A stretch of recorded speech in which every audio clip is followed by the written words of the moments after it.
c'est la dernière nouvelle, hein, il faut le dire. Je viens d'avoir cette information. Ça date de quelques heures.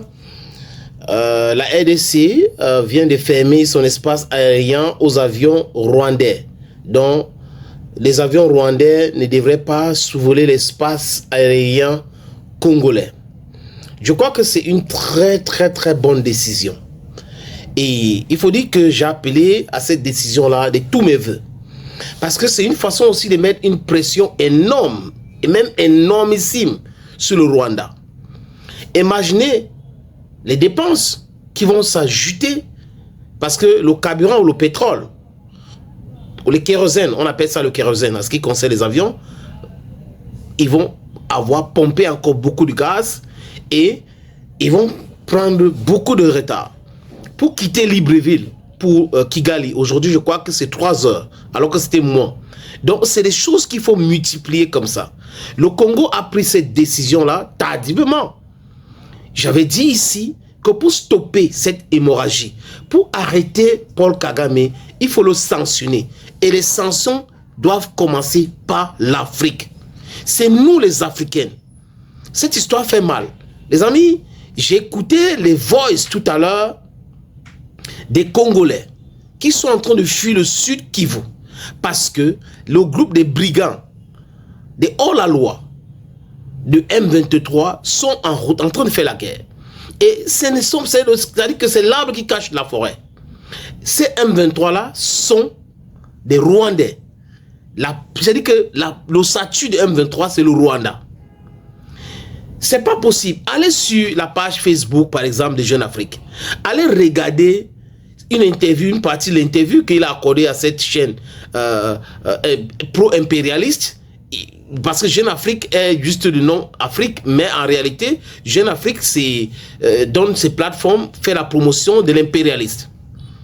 Paul Kagame dit que la guerre qu'il est en train de mener au sud Kivu et au nord Kivu, c'est une guerre existentielle pour le Rwanda. Donc, allez décimer le Congo, éliminer les Congolais.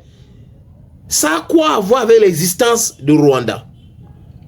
La petite question que je me suis posée, c'est de savoir, est-ce que l'armée congolaise a attaqué le Rwanda?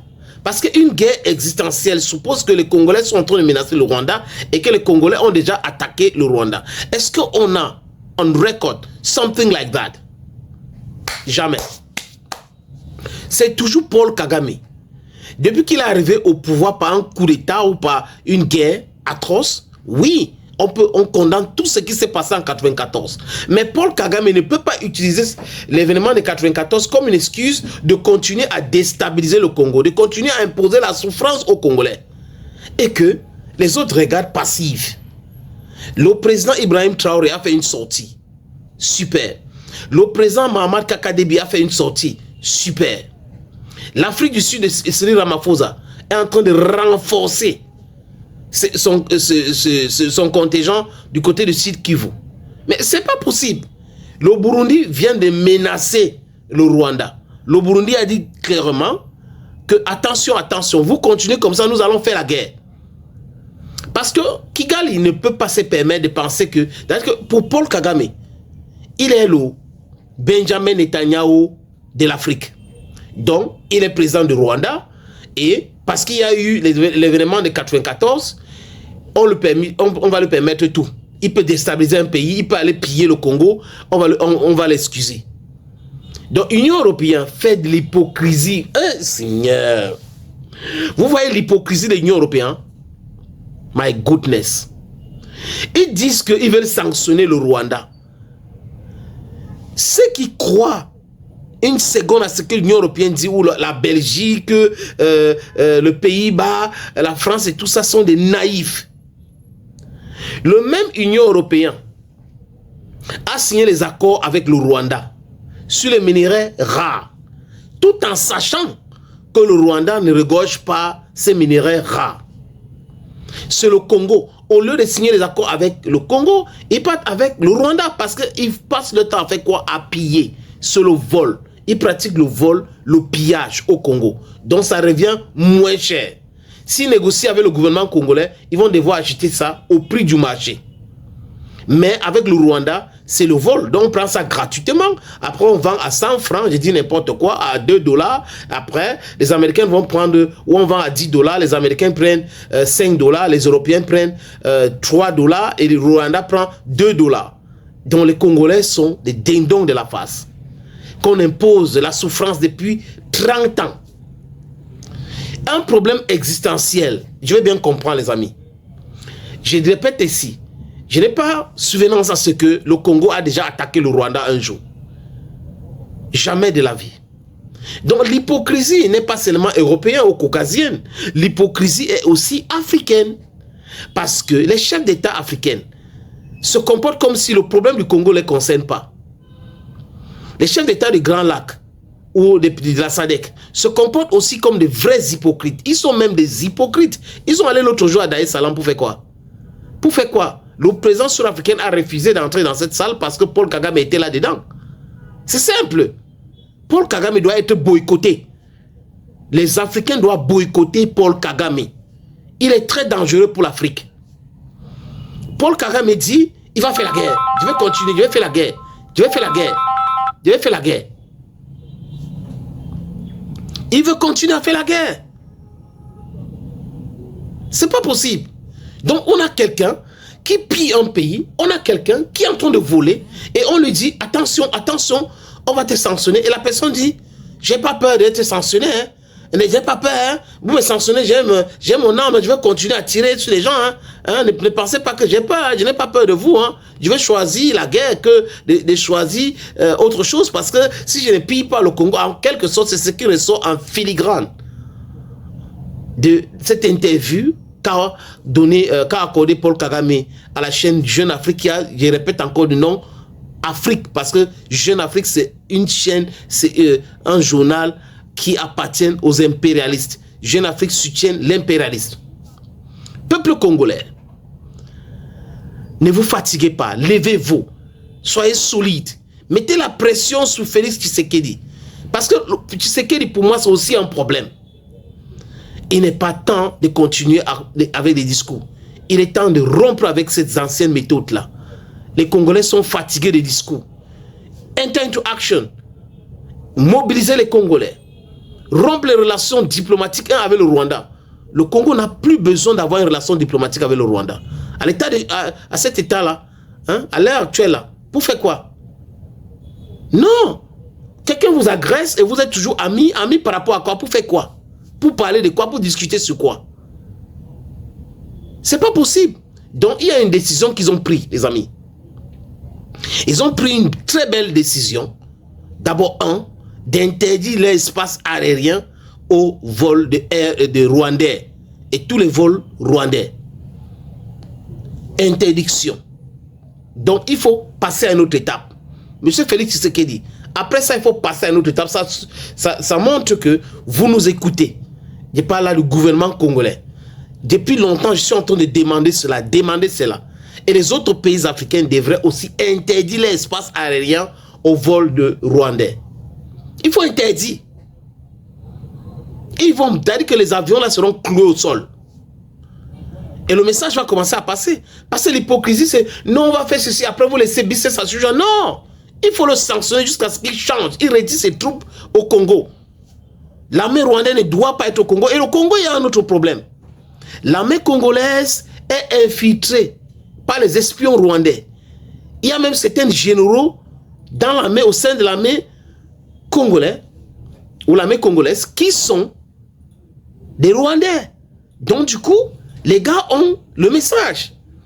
Ils savent quand ils vont attaquer, comment, avec quel type d'arme. Donc ils envoient le message. Donc Paul Kagame reste à Kigali, il a toutes les informations en ce qui concerne l'armée congolaise. C'est pas sérieux.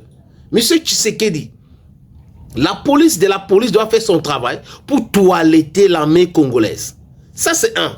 De deux, vous devrez aussi rompre les relations diplomatiques avec tous ces pays qui soutiennent le Rwanda. Et c'est les pays de l'Occident. La prière ne va jamais aider le Congo. Paul Kagame est en train de se polluer. Il est en train de voler, il est en train de piller le Congo. Vous devrez le savoir et vous devrez condamner cela. le Kenya, l'Uganda, l'Angola, le Congo, Kinshasa, non, Congo-Brazzaville. Ils savent, ils sont des complices de ce qui se passe là. Ils sont au courant. C'est-à-dire que le président Tshisekedi devait se retourner à 360 degrés. De l'autre côté, regardez le côté de Moscou. Signer les vrais accords. Ce n'est pas la balade en santé. Allez signer les accords militaires. Acheter les armes. Non, pas de partenariat. Acheter les armes. Acheter les armes. Acheter les armes. C'est pas possible. On a le Congo qui est comme ça, le Rwanda qui est comme ça, et c'est le Rwanda qui est en train de menacer le Congo. Et ils disent quoi?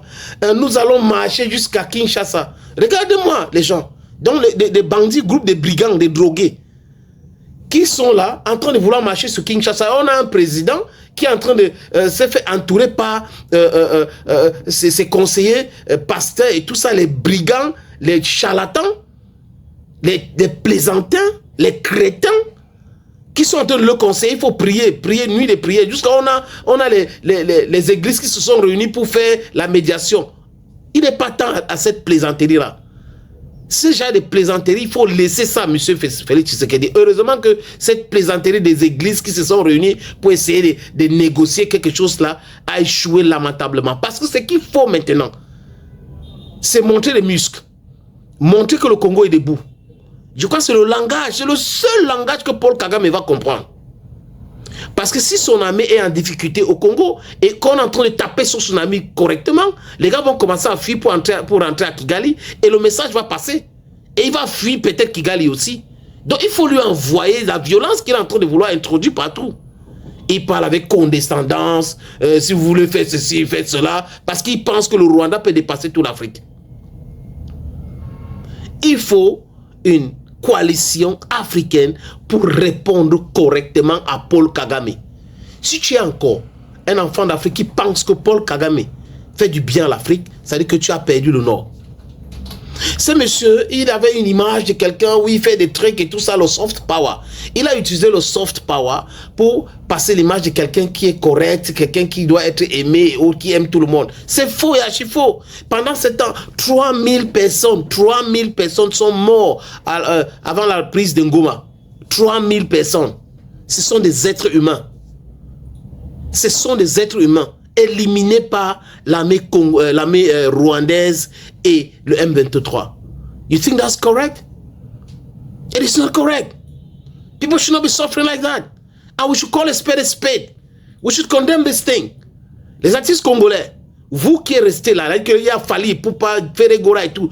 Kofi Olomide a chanté pour Goma. Barbara Kanama a chanté pour Goma. Vous les autres là, vous faites quoi? Votre travail c'est quoi? Faire Gora, pourquoi tu ne chantes pas? Pourquoi tu ne condamnes pas? Fali Poupa, pourquoi tu ne condamnes pas? J'ai vu Maître Gims qui a condamné. Pourquoi vous ne condamnez pas? Vous pensez que les Congolais vont rester là danser seulement sur vos chansons et autres? C'est ça le plus important? Tout le monde doit mettre sa voix. Tous les Africains, les activistes africains, les journalistes, les influenceurs africains doivent mettre leur voix pour mettre la pression sur le Rwanda pour que l'armée rwandaise quitte le Congo. Le Congo a besoin de la paix, les amis. Le Congo a besoin de la paix. Et le message doit être clair. Mobilisation, mobilisation, mobilisation. Rompre les relations diplomatiques avec tous les pays en Occident, tous les pays en Afrique qui soutiennent le Rwanda. C'est le premier message, c'est un message fort. Pour démontrer que voilà les ennemis du Congo, voilà les ennemis de l'Afrique. Le Congo est immensément riche, mais c'est un scandale géologique. Is that correct? Is that correct? Is that proper? Do you think that's the way? Why are Africans like that? Why should an African man be so wicked to his brother? Why? Congo should not be suffering today like that. If Rwanda has a problem, go see Felix Tshisekedi, discuss with him, see how you can work together to bring security around the front, the borders. You don't want to discuss with him, you just carry your army into Congo, and you think that that's a leeway, and they should respect that, they should allow you to do what you're doing. You are doing something that is not correct. It's something that's evil, immoral. Donc quelqu'un doit dire ça à Paul Kagame directement comme Cyril Ramaphosa. Les autres chefs d'État, doit prendre les téléphones, appeler Paul Kagame. C'est-à-dire que s'il reçoit 40 appels téléphoniques des chefs d'État africains qui lui disent des choses clairement en lui menaçant, il va comprendre le message. Mais on a qui? On a des sous-préfets, on a des gens qui sont des jouisseurs, on a des détourneurs de fonds publics, nous avons des voleurs à col blanc qui sont dans nos palais et qui passent leur temps à recevoir les ordres de l'Occident.